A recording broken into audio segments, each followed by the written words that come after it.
বিচারকের সামনে নির্যাতিতার গোপন জবানবন্দির ভিত্তিতে শনিবার শিবু হাজরার বিরুদ্ধে গণধর্ষণ এবং খুনের চেষ্টার মামলা রুজু করে পুলিশ। তার 2 ঘন্টার মধ্যে নেজার থানা এলাকা থেকে গ্রেফতার করা হয় শিবুকে। শনিবার রাতে তাকে বসিরহাট থানায় রাখে পুলিশ।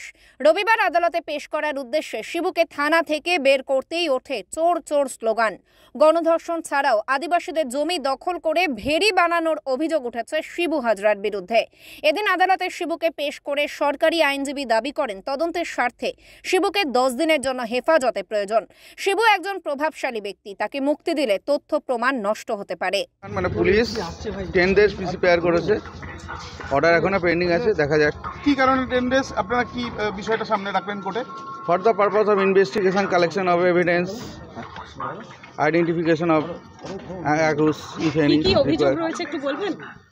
একটুখানি অভিযোগ 376D গ্যাং রেপ, আচ্ছা, an attempt to murder, molestation 54B।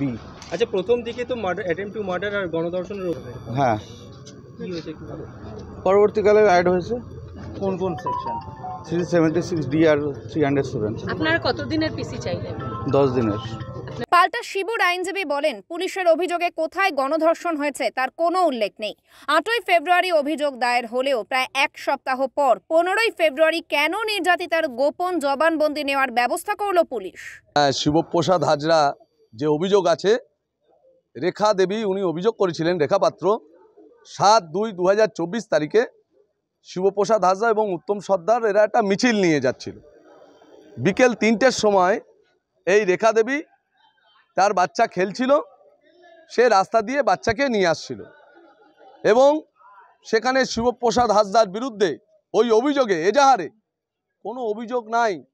যে অভিযোগ আছে উত্তম সর্দার এলাই সুশান্ত, সে রেখা দেবীর হাত আর কাপড় ধরে টানাটানি করেছিল। এই কেসে 164 স্টেটমেন্ট হলো 15 তারিখে, তাহলে 8 দিন পরে একটা 164 স্টেটমেন্ট হচ্ছে।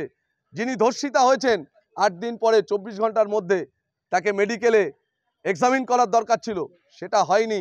164 স্টেটমেন্ট হচ্ছে 15 তারিখে, তাহলে একটা কনকক্টেড স্টোরি। তিনি এফআইআরে বলছেন যে আমার হাত ধরে কাপড় ধরে টানাটানি করেছে। দুপক্ষের সওয়াল জবাব শোনার পর 8 দিনের পুলিশ হেফাজতের নির্দেশ দেয় আদালত। অপরদিকে সন্দেশখালীর মহিলাদের দাবি, তৃণমূলের মিটিংয়ের নাম করে রাত বেরাতে মহিলাদের ডেকে নিয়ে যেত শিবু হাজরা। কখনো পার্টি অফিসে, কখনো নিজের খামার বাড়িতে ডেকে নিয়ে যেত সে। সেখানে কিছুক্ষণ বৈঠকের পর কয়েকজন সুশ্রী মহিলাকে বসিয়ে রেখে বাকিদের বাড়ি চলে যেতে বলা হতো বলে অভিযোগ উঠেছে। অরিন্দম হরির রিপোর্ট, ওঙ্কার বাংলা।